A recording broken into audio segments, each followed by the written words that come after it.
ভারতে স্থায়ী হতে জাল জালিয়াতি পরিচয়পত্র ও আধার কার্ড বানাচ্ছেন পলাতক নেতারা। ময়মনসিংহে প্রণোদনার বীজ সরবরাহে দুর্নীতি, সরকারি কর্মকর্তার বিরুদ্ধে অর্থ আত্মসাতের অভিযোগ। নেত্রকোনায় অস্তিত্বহীন ৩০টি নদী, দখল দূষণের কবলে ১৭টি, পরিবেশ ও জীবিকায় নেতিবাচক প্রভাব।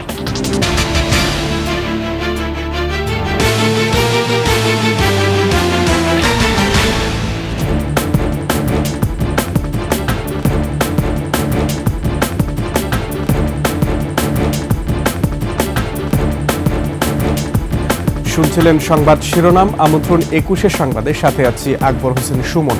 দর্শক, ২১শে টেলিভিশনের সংবাদ একই সাথে সরাসরি দেখতে পাবেন আমাদের ফেসবুক পেজ www.facebook.com/21she24 অনলাইনে। এছাড়া সাবস্ক্রাইব করতে পারেন www.youtube.com/21sheetv চ্যানেলে। ফ্যাসিস্ট হাসিনা পালানোর পর বিভিন্নভাবে ভারতে পালিয়ে গেছেন আওয়ামী লীগের অনেক নেতা। সীমান্ত পাড়ি দিতে কোটি কোটি টাকা খরচ করেছেন তারা। তবে এবার এলো নতুন তথ্য। ভারতে স্থায়ী হতে জাল জালিয়াতি করে তারা বানিয়ে নিচ্ছেন পরিচয়পত্র ও আধার কার্ড। অবৈধ অনুপ্রবেশকারীদের অভিনব এই জালিয়াতির তথ্য উঠে এসেছে হিন্দুস্তান টাইমস সহ ভারতের বিভিন্ন সংবাদ মাধ্যমে। আফসানা নীলার ডেস্ক রিপোর্ট। ছাত্র জনতার অভ্যুত্থানের মধ্য দিয়ে রাজনৈতিক পালাবদলে এখন বিপাকে আওয়ামী লীগ। ১৫ বছরের স্বৈরাচারী শাসনের পতনের পর আত্মগোপনে চলে গেছেন দলটির শীর্ষ আর তৃণমূল অনেক নেতা। ভারতে আওয়ামী লীগের প্রায় ৪৫,০০০ নেতাকর্মী অবস্থান করছেন বলে জানিয়েছেন দিল্লির প্রেস ক্লাব অব ইন্ডিয়ার সভাপতি গৌতম লাহিড়ী। কলকাতার মাটিকে অভয়ারণ্য বানিয়েছেন অনেকেই। ভারতে বৈধভাবে বসবাসের জন্য তারা বেছে নিচ্ছেন অবৈধ পন্থা। জাল জালিয়াতি করে বানিয়ে নিচ্ছেন ভারতীয় জাতীয় পরিচয়পত্র, আধার কার্ড ও পাসপোর্ট। সম্প্রতি ভারতের এনফোর্সমেন্ট ডিরেক্টরেট ইডি অবৈধ বাংলাদেশি নিয়ে প্রতিবেদন প্রকাশ করলে তাতে এসব তথ্য উঠে আসে। ভারতীয় সংবাদ মাধ্যমগুলো বলছে আজাদ নামের এক বাংলাদেশি নাগরিককে গ্রেফতার করা হয়েছে, যিনি দীর্ঘদিন ধরে অর্থের বিনিময়ে বাংলাদেশি নাগরিকদের অবৈধভাবে ভারতীয় আধার কার্ড, ভোটার আইডি এবং পাসপোর্ট তৈরি করছেন। বাংলাদেশ থেকে পালিয়ে আসা কিছু প্রভাবশালী আওয়ামী লীগপন্থী নেতাকর্মীরাও সেই সুবিধা নিচ্ছেন বলে জানিয়েছেন আটক ব্যক্তি। তার কাছ থেকে বিপুল পরিমাণ অর্থ জব্দ করা হয়েছে। আফসানা নীলা, ডেস্ক রিপোর্ট, ২১শে টেলিভিশন। ময়মনসিংহে বন্যায় ক্ষতিগ্রস্ত কৃষকদের সরকারি প্রণোদনার সবজি বীজ দেয়া নিয়ে দুর্নীতির অভিযোগ উঠেছে। বিএডিসির সবজি বীজ না দিয়ে প্রাইভেট কোম্পানির নিম্নমানের বীজ সরবরাহ করে ২২ লক্ষ টাকা আত্মসাতের অভিযোগ উপজেলা কৃষি কর্মকর্তার বিরুদ্ধে। ময়মনসিংহ বিভাগীয় প্রতিনিধি আতাউর রহমান জুয়েলের তথ্যচিত্রে ডেস্ক রিপোর্ট। বন্যার ক্ষতি পোষাতে ধোবাউড়ায় ৭,৮৬০ জন কৃষককে প্রণোদনার আওতায় জনপ্রতি ৬০০ টাকা হিসেবে ৮ ধরনের ১২ প্যাকেট সবজি বীজ বিএডিসি থেকে কেনার জন্য বরাদ্দ হয় ৪৭,১৬,০০০ টাকা। বিএডিসি থেকে সরবরাহ না করে নিম্নমানের বীজ কিনে কৃষকের মাঝে বিতরণ করা হয়। কৃষকরা জানান, বন্যায় ব্যাপক ক্ষতির পর প্রণোদনা পেয়ে লাভের আশায় সবজি চাষ করেন তারা। নিম্নমানের হওয়ায় বীজ গজায়নি। কোম্পানির হয়ে গেছে, বীজ জ্বালায় না, ফসল নষ্ট হয়ে গেছে। ভালো বীজ দেয় না, কারণ আমরা ফসল কি আমরা করাবো। এটা কৃষকের ক্ষতি করছে এবং জনগণেরও ক্ষতি করছে। তারা যে কাজটা করছে এটার যাতে সুন্দর সুষ্ঠু বিচার হয়। উপজেলা কৃষি কর্মকর্তা নাদিয়া ফেরদৌসি বীজ বাবদ ২২ লাখ টাকা আত্মসাৎ করেছেন। তারাইকান্দি গ্রামের কৃষক কামরুল হাসান খান বিভিন্ন দপ্তরে অভিযোগ করে বিচার চেয়েছেন। বন্যা কবলিত এলাকা, ওই এলাকায় যে কৃষক আছে একমাত্র হেতিমের মাল যে মাহিরা খাবো। আমি চাই এই অফারে যদি আমার আব্বাও করে দেয় তো ওনার শাস্তি হোক, যেই হোক, যে অফিসারই হোক। উপজেলা কৃষি কর্মকর্তা বীজ সরবরাহ করে ইস্পাহানি এগ্রো কোম্পানির নামে চেক না দিয়ে ৫ ফেব্রুয়ারি আকাশ কুমার নামে এক ব্যক্তির নামে ৪৭,০১,৬০০ টাকার চেক দেন। ওই ব্যক্তি সোনালী ব্যাংক থেকে টাকা উত্তোলন করে কোম্পানিকে ২৫,৯৩,০০০ টাকা চালানে পরিশোধ করেন। তবে অভিযোগ অস্বীকার করেন কৃষি কর্মকর্তা। অনিয়ম হয়ে থাকলে এটা তো ডিপার্টমেন্ট আমাকে দেখবে, আর আমি সম্পূর্ণ নতুন এখানে। আমার জানার মতে কোনো অনিয়ম বা দুর্নীতি হয়নি। এ ঘটনায় উপজেলা কৃষি কর্মকর্তাকে কারণ দর্শানোর নোটিশ দিয়েছে উপজেলা প্রশাসন। ইতোমধ্যেই তাকে একটি কারণ দর্শানোর নোটিশ দিয়েছি, দেখা যাক উনি কি জবাব দেন। আর এটা আসলেই খুব অনভিপ্রেত এ ধরনের কেউ যদি বিধি বহির্ভূত ঘটনা ঘটান তাহলে তার বিরুদ্ধে যে ধরনের ব্যবস্থা নেওয়া প্রয়োজন সেটা আমরা নিশ্চয়ই নেওয়ার চেষ্টা করব। তদন্ত করে বিচার দাবি করেছেন ক্ষতিগ্রস্ত কৃষকরা। সমর ইসলাম, ডেস্ক রিপোর্ট, 21 টেলিভিশন। নদীমাতৃক ও কৃষি প্রধান জেলা নেত্রকোনা। জেলার 10টি উপজেলার ওপর দিয়ে বয়ে গেছে ছোট বড় 58টি নদী। বর্তমানে মাত্র 11টি নদী স্বাভাবিক প্রবাহে রয়েছে, আর 17টি দখল ও দূষণের কবলে পড়ে বিপন্ন অবস্থায় রয়েছে। বাকি 30টি নদী এখন পুরোপুরি অস্তিত্বহীন। নেত্রকোনা প্রতিনিধি মনোরঞ্জন সরকারের তথ্য ছবিতে ডেস্ক রিপোর্ট। 1897 সালে ভয়াবহ ভূমিকম্পে নেত্রকোনার কালীগাং, মরা নদী, কালীহারি নদী সহ 9টি নদী সম্পূর্ণ বিলুপ্ত হয়ে যায়। এই নদীগুলোর জায়গায় এখন গড়ে উঠেছে মানুষের বসতি। এছাড়া দখলদারদের দৌরাত্ম্য, অপরিকল্পিত বালু উত্তোলন, শিল্প কারখানার বর্জ্য ফেলা ও পর্যাপ্ত খনন না হওয়ায় নদীগুলো ক্রমশ শুকিয়ে যাচ্ছে। জেলার কংস, ধনু, মগরা, সোমেশ্বরী সহ 11টি নদী এখনও স্বাভাবিক প্রবাহ ধরে রেখেছে। বাকি 17টি নদী হারিয়েছে নাব্যতা। এসব নদীর কোথাও কোথাও তৈরি হয়েছে বিশাল বালুচর, আবার কোথাও পানি শূন্য হয়ে পরিণত হয়েছে মরা খালে। নিয়মিত খনন না হওয়ায় অনেক নদীতে চর জেগে উঠেছে, যা কৃষি ও জলজ প্রাণীর জন্য মারাত্মক হুমকি সৃষ্টি করেছে। আমরা যখন ছোট ছিলাম তখন এটার অনেক স্রোত ছিল। প্রায় 30 বছর যাবত আমরা এটার ভিতরে কোনো ব্যবহার করতে পারতেছি না। পানির দূষণ, নদী দখল। এই তুষাই নদীর এখন স্মৃতি মাত্র, কারণ এখানে নদীর কোনো চিহ্নই নাই। মগ্না নদী বিশাল আরো ছোট ছিল, মাঠ ছিল, টিমার চলতো, ট্রলার চলতো। নদীর নাব্যতা হারানোয় সবচেয়ে বেশি ক্ষতিগ্রস্ত হচ্ছে স্থানীয় জেলেরা। নদীতে পর্যাপ্ত পানি না থাকায় মাছ ধরা দিন দিন কমে যাচ্ছে। একইভাবে নদীর পানি সরবরাহ না থাকায় কৃষিকাজ ব্যাহত হচ্ছে। আমরা ফস কৃষি করতে পারি না পানি লাগে। লক্ষ লক্ষ টাকা খরচ করিয়া অনেক তো এরকম টাকা তো পানি দিতে থাকবে না। 9টি নদী চলমান আছে, সেইগুলো আমাদের বিভিন্ন ধরনের মানুষের আগ্রাসন, দখল, দূষণ কারণে এই নদীগুলো এখন আমাদের বিপন্ন হওয়ার পথে। দখলদারদের হাত থেকে নদী মুক্ত করতে প্রশাসনের কঠোর ব্যবস্থা গ্রহণের কথা জানান এই কর্মকর্তা। পাশাপাশি নিয়মিত খনন, সচেতনতা বৃদ্ধি ও সরকারি পর্যায়ে দীর্ঘমেয়াদী পরিকল্পনা গ্রহণের তাগিদ তার। বাংলাদেশ পানি উন্নয়ন বোর্ড থেকে এই 95টি নদীর লিস্ট করা হয়েছে এবং এগুলো পর্যায়ক্রমে আমরা পুনঃখননের আওতায় আনবো। ইতিমধ্যে আমরা নেত্রকোনা জেলায় প্রায় 12টি ছোট নদীগুলো আমরা যেগুলো শুকিয়ে গিয়েছিল সেগুলোকে আমরা পুনঃখনন করতে সক্ষম হয়েছি। নেত্রকোনা নদী রক্ষায় এখনই কার্যকর ব্যবস্থা নেওয়া না হলে জেলার অনেক নদী শুধু ইতিহাস হয়ে থাকবে। তাই নদীগুলোকে বাঁচাতে সরকার, স্থানীয় প্রশাসন ও সাধারণ জনগণকে একসাথে কাজ করতে হবে। Masum আলিসা, desk report, 21 television. সংবাদে নিচ্ছি ছোট্ট বিরতি, ফিরে এসে অন্যান্য সংবাদের সঙ্গে আরও থাকবে। বাংলাদেশ হয়ে 7 সিস্টার্সে যাওয়ার রেল প্রকল্প স্থগিত করল ভারত।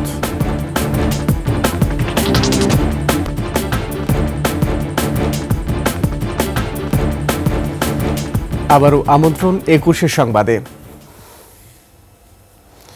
ভারত বাংলাদেশ উত্তেজনার মধ্যেই রেলপথ সংযোগ প্রকল্পের 5,000 কোটি রুপির অর্থায়ন বন্ধ করে দিয়েছে ভারত।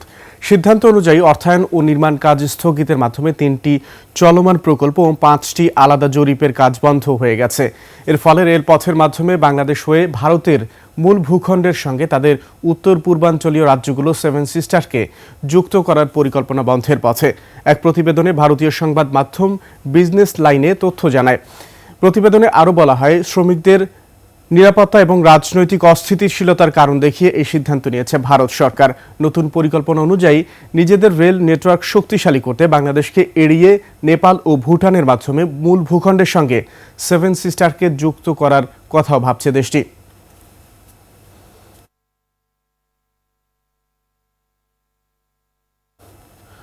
অগ্রহণযোগ্য ও বিতর্কিত নারী বিষয়ক সুপারিশমালা অবিলম্বে বাতিল করার দাবি জানিয়েছে জামায়াত ইসলামী।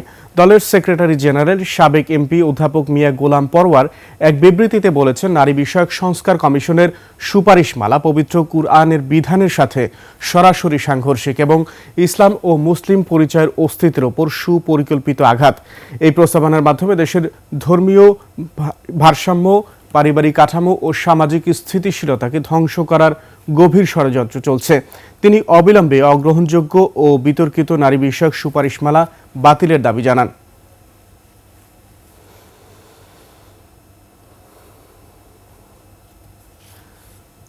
জামালপুরে পরিত্যক্ত ভবনে দুর্ঘটনার ঝুঁকি নিয়ে চলছে স্বাস্থ্যসেবা।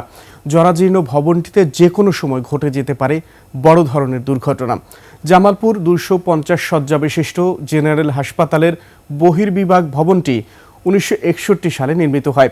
ভবনের বিভিন্ন অংশে ফাটল ও ছাদের রড বের হয়ে পলেস্তারা খসে পড়েছে। কয়েক দফা সংস্কার করেও কোনো কাজে আসছে না। 2021 সালে পরিত্যক্ত ও ঝুঁকিপূর্ণ ভবন হিসেবে কয়েকটি স্থানে সাইনবোর্ড লাগিয়ে দায় সেরেছে গণপূর্ত অধিদপ্তর।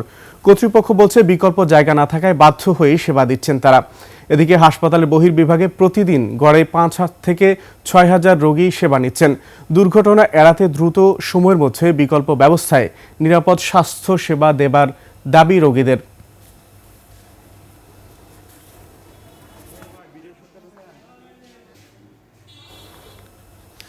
দর্শক, এ বিষয়ে আরও খবর জানতে সরাসরি আমরা যুক্ত হচ্ছি জামালপুরে, যেখানে প্রতিনিধি রয়েছেন রাজু আহমেদ। রাজু, আপনি কি শুনতে পাচ্ছেন আমাকে? রাজু, জামালপুরে পরিত্যক্ত এবং জরাজীর্ণ ভবনে চলছে স্বাস্থ্য সেবা, এ বিষয়ে স্থানীয়দের প্রতিক্রিয়া কি এবং কর্তৃপক্ষ কি বলছে? ধন্যবাদ সুমন আপনাকে। আমি এই মুহূর্তে দাঁড়িয়ে আছি জামালপুর 250 শয্যা বিশিষ্ট জেনারেল হাসপাতাল, যেটি বহির্বিভাগ যে ভবনটি দেখতে পাচ্ছেন, এটি 1961 সালে নির্মিত হয়েছিল। তারপর থেকে দীর্ঘ সময় ব্যবহারের পর থেকে আসলে এই ভবনটি জরাজীর্ণ অবস্থায়, বিভিন্ন পলেস্তারা খসে পড়ছে, দরজা জানালা ভাঙাচোরা অবস্থায় আছে। এখানে জামালপুরের হসপিটাল থেকে প্রায় 5 থেকে 7,000 রোগী প্রতিদিন সেবা গ্রহণ করে থাকে। তারা আসলে আমাকে যেমনটি জানিয়েছে, আপনি খেয়াল করলে দেখবেন যে এই ভবনের কয়েকটি জায়গায় গণপূর্ত অধিদপ্তর বেশ কিছু সাইনবোর্ড লাগিয়ে দিয়েছে পরিত্যক্ত এবং ঝুঁকিপূর্ণ ভবন হিসেবে। আসলে সাধারণ রোগীরা যারা আসছেন তারা খুব বেশি এটা খেয়াল করছেন না যে এই সাইনবোর্ডটা এটা যে আসলে পরিত্যক্ত, তারা আসলে জানেনই না। তো সেই হিসেবে আসলে বর্তমানে যে অবস্থা, যে কোনো ধরনের দুর্ঘটনা ঘটলে আসলে ব্যাপকভাবে প্রাণহানি ঘটার এখানে একটা ব্যাপকভাবে আসলে প্রাণহানির সম্ভাবনা রয়েছে। সেই বিষয়ে মানুষকে সচেতন করার জন্য আরও কার্যকর ভূমিকা রাখা উচিত বলে আমি মনে করি। আসলে আমি এই বিষয়ে জামালপুর জেনারেল হাসপাতালের যে সহকারী পরিচালক যারা মাহবুবুর রহমান আছেন, ওনার সাথে আমি কথা বলেছি যে আপনারা আসলে রোগীদের কথা চিন্তা করে বিকল্প কোনো ব্যবস্থা আপনাদের আছে কিনা। তারা বলছে যে আমাদের আসলে জায়গা সংকট, এবং তারা স্বাস্থ্য অধিদপ্তর থেকে কোনো ব্যবস্থা গ্রহণ করেনি, পাশাপাশি গণপূর্ত অধিদপ্তর এই পর্যন্ত কোনো ব্যবস্থাই করেনি। তো সেই হিসেবে আসলে রোগীদেরকে পর্যাপ্ত জায়গা না থাকায় স্থানান্তর করা যাচ্ছে না, বা সেবাটা অন্য কোথা থেকে চালানো সম্ভব হচ্ছে না।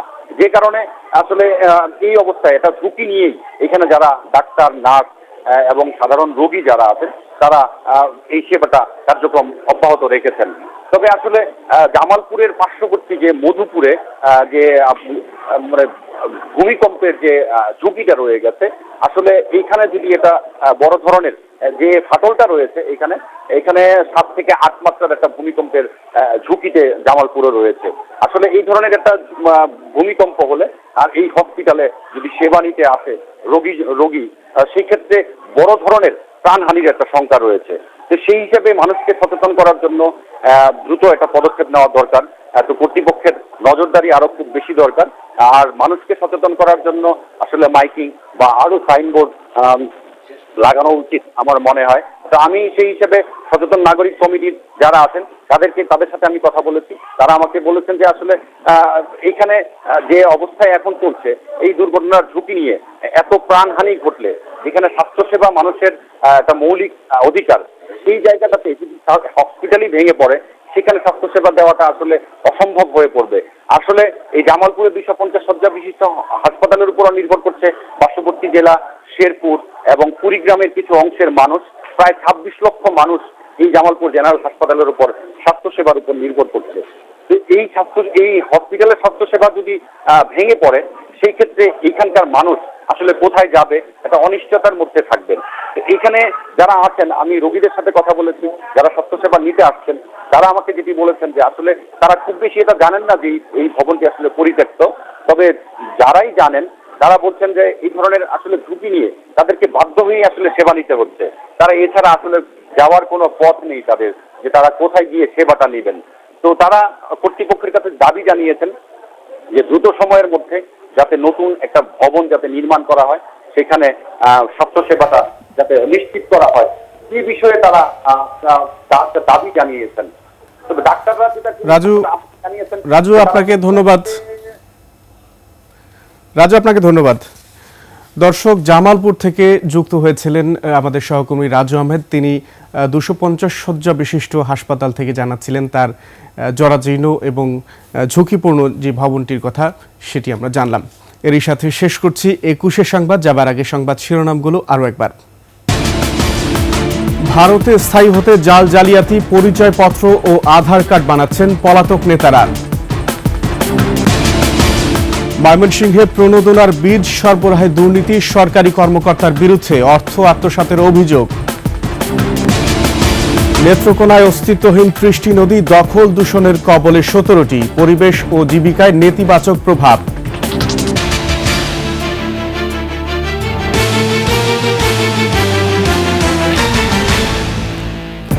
সর্বশেষ সংবাদ জানতে ডায়াল করুন 2021 নম্বরে, আর ভিজিট করুন 21-tv.com এই ওয়েবসাইটে।